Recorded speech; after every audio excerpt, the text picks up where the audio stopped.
কত বড় কটা ঢুকতে আছে চাগিয়ে দেন ও এটার পিছনে আবার এই বড় হেডে লাগাই নিয়ে নেই রে আল্লাহ রে এত বড় করে টেরাক এই রাস্তাটা ধান দান উচিত হয়েছিল এই ব্যাপারটা কি এই পাগল এই কি বেটা আবার খোঁজে কি ওনে এই খোঁজতে আছে কি বেটা ওনে ও না না না বাইরে আমি তো ডরাইছি এইসব দেশে আবার এরকম মাতাল মাতাল রাস্তার মধ্যে কিন্তু পড়িয়ে থাকে না চাইয়া দেখেন কি পরিমাণে কুয়াশা পড়ছে ইতালির এরকম কুয়াশাগুলো দেখে দেশের কথা মনে পড়ে গেল বাংলাদেশে থাকতে যখন আমরা লঞ্চ ভ্রমণ করতাম বিশেষ করে লঞ্চে বইয়ে তো বেশিরভাগ এই কুয়াশাগুলো আটকায় কুয়াশার মধ্যে যত আটতে আছে অত ঠাই নিজে হারাই যাইতে যাই তাড়াতাড়ি করে একটু কাইট দিয়ে যাই গিয়ে আর মার্কেটের মধ্যে ঢুকিয়ে যাই ভাব একদম তাজা তাজা শাক আমার কথা সাথে সরিষা শাকগুলো আছে ঠিক ওরম এই এক প্রকার শাক জানি না ইতালিয়ান ভাষায় এরা কি খায় নামটা গেছি বুঝলি একটু মার্কেটের ভিতরে বই দেখছিলাম এই শাকের কেজি হয়েছে 2 ইউরো করে যা বাংলাদেশ টাকায় বলতে পারেন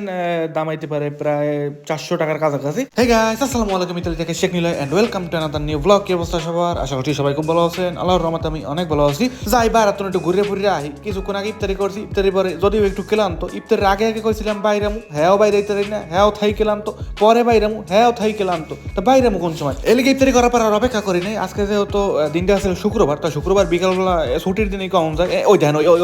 কেমন করতে আছে ওই ধ্যান এককালে যাওয়ার লেগে পারলে মানুষের বাড়ির উফরি দেওয়া যায় গিয়ে এটি কোনো কথা ধীরে সুস্থে যা চাই কেমনটা করতে আছে এত তাড়াহুড়া তোরা বেটা দুই একটা হেলিকপ্টার কিনে উফরি দিয়ে চালাবি। আজকে এত পরিমাণে কুয়াশা পড়ছে আমি তো বাইরে নেমে গাড়ি খুঁজতে আছি কি রে ব্যাপারটা কি গাড়ি কই পরে রিমোটটা চাপ দিয়েছি দেখি যে বাতি চলছে এনে নাহলে তো মনে হয় বিশ্বেই বাইর করতে পারতাম না। যাই বাবু তাড়াতাড়ি করে ভিতরে যাই বইছি এমনি জম্মে শীত করতে আছে বুঝলাম না কিছু বাসার মধ্যে দেখলাম গরম অত বাইরে এলাম ওরে আল্লাহ শীতে ছোটে দিয়ে গার পশম পশম সব খারাই দিয়ে দিয়েছে এরপর গাড়িতে ওরা লগে লগে হিটার মিটার সব ছাড়িয়ে দিলাম হিটার ছাড়িয়ে একটু গাড়িটার আগে গরম করে এলাম আর না একটু গাড়ি চালানো খেলা খালি কাপা লাগিয়ে যাইবে এরকম কাপাই রাস্তাঘাটে আবার গাড়ি চালাতে যাই মানুষের গাড়ি উঠে দরকার নাই কিছু আগে একটু গাড়িটা গরম করি গাড়িটা একটু হিট করি তারপর আস্তে আস্তে বাইরে। আজকে যেহেতু একটু বন্ধের দিন এই লিগে খুব একটা বেশি তাড়াহুড়া নাই বা বাসায় তাড়াতাড়ি করে আওয়া লাগবে না বাইরে যাবো দেড়ে সুস্থ যতক্ষণ লাগবে এতক্ষণ বই আমু অন্য দিনগুলোতে হয় কি বাইরে গেলে চিন্তা থাকে যে বাসায় দিয়ে ঘুমানো লাগবে সকালে আবার ওটা লাগবে ছোটো বাড়ি স্কুল টিস্কুল অনেক যাই ঝামেলা আছে তো আজকে ওই যাই ঝামেলাটা নাই এই লিগে ভাবলাম যে না আজকে যখন বাইরে আমু একাল দেড়ে সুস্থ কোনো চিন্তা ছাড়া কোনো মানে তাড়াহুড়া থাকতে পারবে না। এরপর দর্শক রাস্তায় নামার পর এত পরিমাণে কুয়াশা লেগে আসলে দুর্নাইদের কিছু দেখায় না। এই বছরে আর একবার দেখছিলাম ভয়ঙ্কর কুয়াশা, তো সেই সময় গাড়ি চালাইনি গাড়ি হাতে পাইনি এলিকে জানিও না যে মানে কুয়াশার মধ্যে গাড়ি চালানোর অনুভূতিটা আসলে কেমন। তাই আজকে যেহেতু গাড়ি লিয়ে রাস্তা নামছি আজকে বলতে পারতেছি যে রাস্তায় আসলে কুয়াশা হইলে কি যাই জামাল হইতে পারে ওরে সর্বনাশ কত বড় টেরাক ঢুকতে আছে চাগিয়ে দেন ও এটার পিছনে আবার এই বড় হেডে লাগাই নিয়ে নেই রে আল্লাহ রে এত বড় করে টেরাক এই রাস্তাটা ধান দান উচিত হয়েছিল এই সমস্ত টেরাক গুলা এত বড় উপরে ড্রাইভারে যেখানে বইয়ে থাকে হ্যাঁ জানি 5 তলার উপরে বই টেরাক চালাই আছে আরে সর্বনাশ ওরও মোটে রাখ বানায় নিচে দেখায় না কি ওই টেরাকের উপরে তো নয়। যাই হোক দর্শক এই দেখেন আমি যাইতে আছি কমে হ্যাঁ আমি নিজেও কইতে না রাস্তায় তো চিন্তা বাইক কইতে না রাস্তার কোনো সিগন্যাল রাস্তার সর্বোচ্চ গতি কোন মানুষ কি করে কিছু কইতে না এই দেখেন ওই ধরনের একজন মানুষ আবার ওই দেখেন রাস্তার মধ্যে হয়ে রয়েছে কি ব্যাপারটা কি এই পাগল এই কি বেটা আবার খোঁজে কি ওনে এই খোঁজতে আছে কি বেটা ওনে ও না না না বাইরে আমি তো ডরাইছি এইসব দেশে আবার এরকম মাতাল রাস্তার মধ্যে কিন্তু পড়িয়ে থাকে গাড়ি চালানোর সময় সাবধান বিশেষ করে রাত্র 12টা 1টার পরে 1টা 2টা 3টা ওরা করে কি খাইয়ে লই এরকম জ্বলবে এরপরে বিভিন্ন রকমের সঙ্গীত গাইবে এরপরে প্রেমের আলাপ করবে আর আরও 2-1000 বছর আগে কি ঘটছে ওই ধরনের আলাপ করবে আর খালি রাস্তার মধ্যে হয়ে থাকবে। হ্যাঁ সব দেশ এই লোকটা যদি রাস্তার মধ্যে হয়ে থাকতে আমার কোনো কিছু করার ছিল না ওই লোকটা যেই পর্যন্ত ওই জায়গায় দিয়ে না সরবে আমার কোনো ক্ষমতা নাই যাই বেটা তুই হর এরপর আমি হরেন দেবো এরকম কোনো ক্ষমতা আমার হাতে নাই যেই সময় ওই লোকটা হরিয়ে দেবে এরপর আমি ওই জায়গায় যাইতে পারবো। তা আমি তো ডেকে ডরাইছি কিরে ব্যাপারটা কি গাড়ি তলে পারবেন এমনি কুয়াশা লেগে আমি চাইয়ে থাকি দূরে দেখতে আসি যে ঘটতে আছে কি রাস্তার মধ্যে কি আর ঘটবো মানুষজন যদি হইয়া থাকে তাহলে দেখে মানুষের উপরে দিয়ে আর কি এইটা লইয়া এই কর্ম তারপরে বুঝতে পারবো যে না এটা নিজ যেমন কিছু একটা যাই দর্শক অত কথা আমরা না কই আমরা সামনের দিকে যাই। এই রাস্তাটা হয়েছে এমনি এই চাপা একটা রাস্তা 2টা গাড়ি মোটামুটি যাও না যায় হে এর পাশে আবার পার্কিং করুন জায়গা বানাইছে কি দরকারটা আছে কদি এমনি এই রাস্তাটা হয়েছে যে কোনো রাস্তা 2টা গাড়ি একটু শান্তি মতো যাইবে না হ্যাঁ এর পাশে গাড়িগুলো পার্কিং করে ঠিক আছে 2টা গাড়ি যে সময় পারায় এই ক্রস করবে এই দেখেন এই গাড়িগুলো আইলে এককালে স্লো করা লাগে আস্তে ড্রাইভার সাহেব আসতে কত বড় করতে রাখে এই এককালে আস্তে করে যাওয়া লাগে নাইলে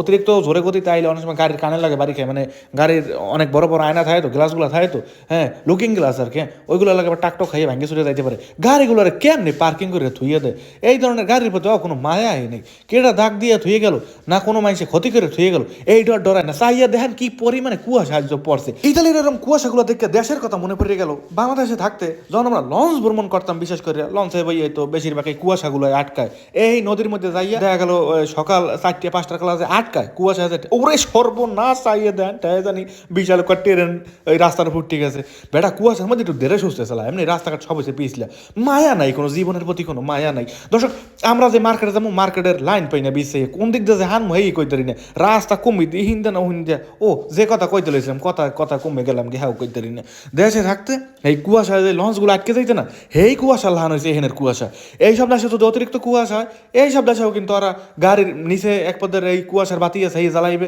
এরপর যদি হাতেও না হয় গাড়ি থামাই হয়ে যাবে। আর করবে কি, বরফ পড়লে তো হেই এই করে, যদি এখন বরফ পড়ে না থামিয়ে রাস্তার পাশে বয়ে থাকতে হইবে। বরফ যে সময় এইসব দেশে রাস্তার মধ্যে পড়ে ঠেয়া জানি দুধ কলা তেল এই দিয়ে রাস্তা ডলছে খালি, মানে ব্রেক করে মই হেনে গাড়ি থামবে যাই আর একবারের মোড়ে, এরকম করে বরফ পড়লে এইসব দেশের রাস্তাঘাটগুলো এত পরিমাণে পিছলা হয়। তো দেশের এই কুয়াশাগুলো দেখে আমার অনেক ভালো লাগতো। যখন লঞ্চ ভ্রমণ করতাম, যখন লঞ্চ আটকে যাইতে দেখতাম রোদ উঠে গেছে, কুয়াশা কোনো বিলে যায় না, আউযুবিল্লাহ আস্তাগফিরুল্লাহ, রোজা রমজানের দিন চুলমুল সারিয়ে মাঠে যাই। এক দর্শক এই মার্কেটের মধ্যে এই পার্কিং করতে করতে আমার একালে কয়েক ঘন্টা লাগিয়ে যায়। একটা পার্কিং এই বানাইছে এক লগে কম করে রইলো 2-1 লাখ গাড়ি না থন গেল, এখানে 2-5 হাজার গাড়ি থন যাইবে, এত বড় পার্কিং এখানে বানাইছে। এই দেখেন রাস্তাঘাটের অবস্থাটা কি।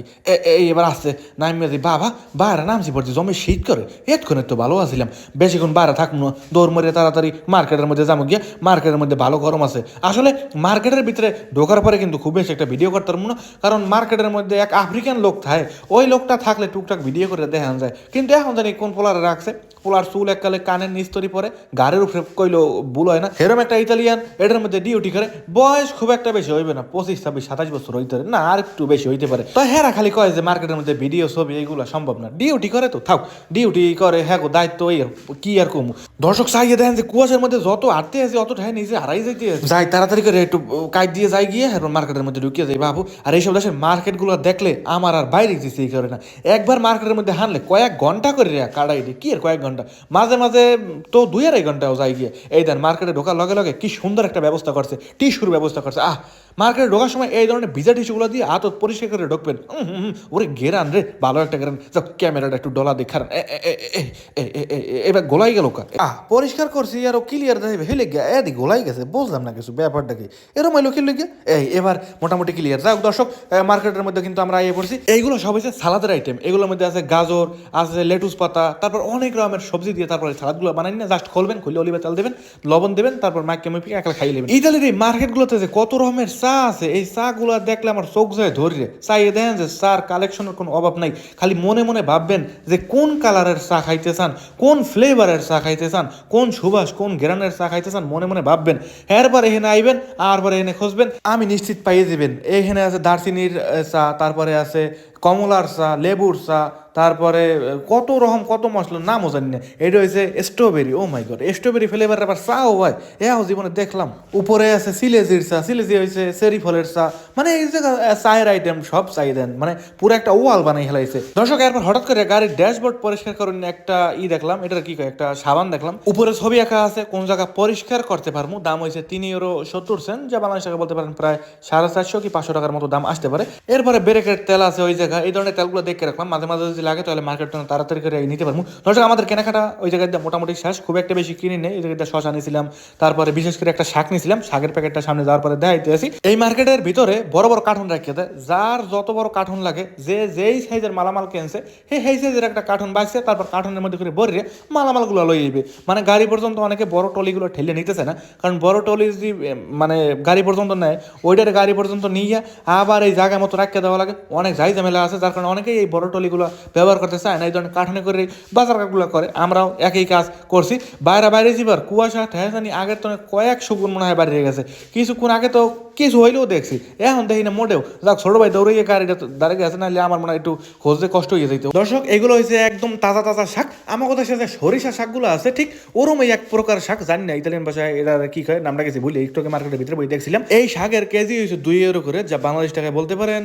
দাম হইতে পারে প্রায় হয় 400 টাকার কাছাকাছি। আর আমরা 1 কেজির মতো আনি না, 1 কেজির তো একটু কম আছে, যার কারণে এই জায়গার দামটা একটু কম, 1.62 নিছে। শাকগুলোর ধরতে এত পরিমাণে ভাল লাগে, ঠেয়া জানি এই মাত্র খেতের তো উড়াইয়া তারপর মনে হয় লইয়ে যাইতে আসি। এই শাকগুলোর যদি একাল কুচি কুচি করে কলই শাকের মতন করে রাঁধে খাইতে একাল কলই শাকের রান লাগে, জালের পরিমাণটা বাড়াই দিলে স্বাদের কথা তো কম নেই জানা। তো দর্শক আজকের এই ব্লগ এই পর্যন্তই। ভালো থাকবেন, সুস্থ থাকবেন, নিজের খেয়াল রাখবেন। ভিডিওর মধ্যে যদি কোনো ভুল ত্রুটি করে দেয় ক্ষমা করে দিবেন। দেখা হবে পরবর্তী কোনো নতুন ব্লগে, নতুন কোনো জায়গায়, নতুন কোনো স্থানে। বাই বাই সবাইকে।